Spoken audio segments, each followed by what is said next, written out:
Hello, my name is Kevin Besnoy, and I will be your professor for SPE 587, addressing the needs and talents of all students in the general classroom this summer.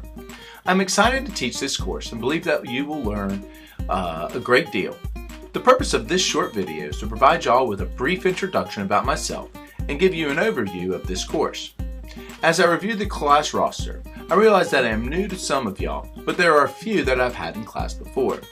This is the start of my third year at the University of Alabama. However, I was a professor at Northern Kentucky University from 2006 to 2011 and a classroom teacher since 1998.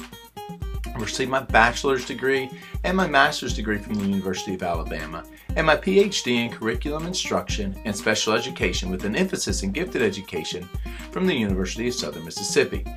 I'm excited to be back in Tuscaloosa for two reasons. First, my educational philosophy has been greatly influenced by the lessons I learned in Graves Hall, and I find it rewarding to repay the institution for all that it has given me. The second reason for my excitement is that I am able to better make use of the season football tickets that my wife and I have had for the past 13 years. Now, for an overview of this course. SPE 587 will outline instructional and managerial techniques that can be used in the grade level or heterogeneous classrooms to address the individual needs, strengths, styles, and preferences of all students. Emphasis will be placed on differentiation strategies that improve student achievement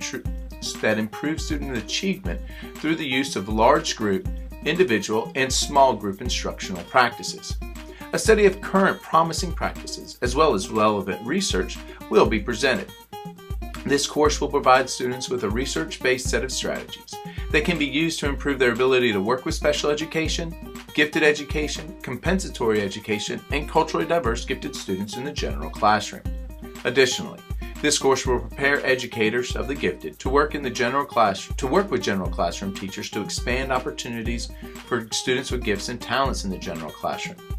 Finally, the instructor will adapt course requirements and assignments to address the particular needs of the students enrolled. Given the shortness of the course, I have streamlined class readings and assignments. The class will move fast, and I do have high standards. However, the readings will come from four sources.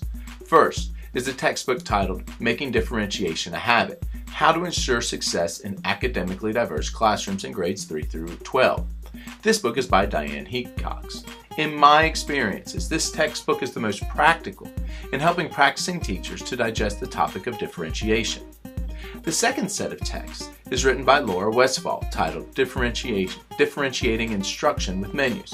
I promise that if you read these texts and apply the ideas to your classroom or teaching situation, you will become more adept at differentiating your classroom instruction to meet the needs of all learners.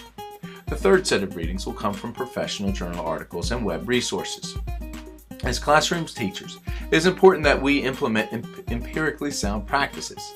Thus, these readings will introduce you to the theory behind differentiated instruction. The final set of readings will be your choosing.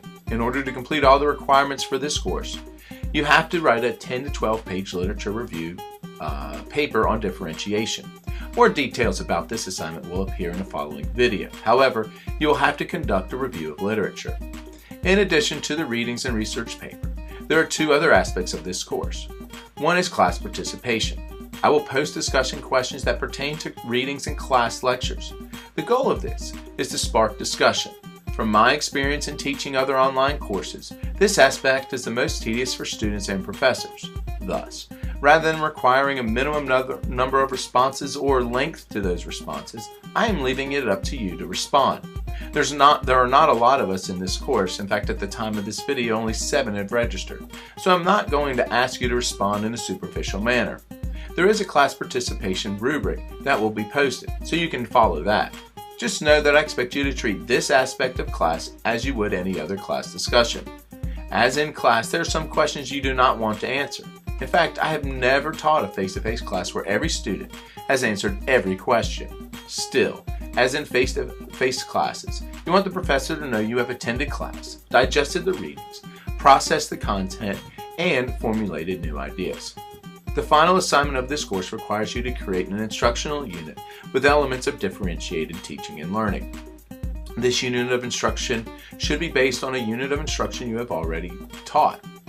It is expected that you will follow the ideas identified in the Hecox and Westphal texts, class lectures and readings, and activities.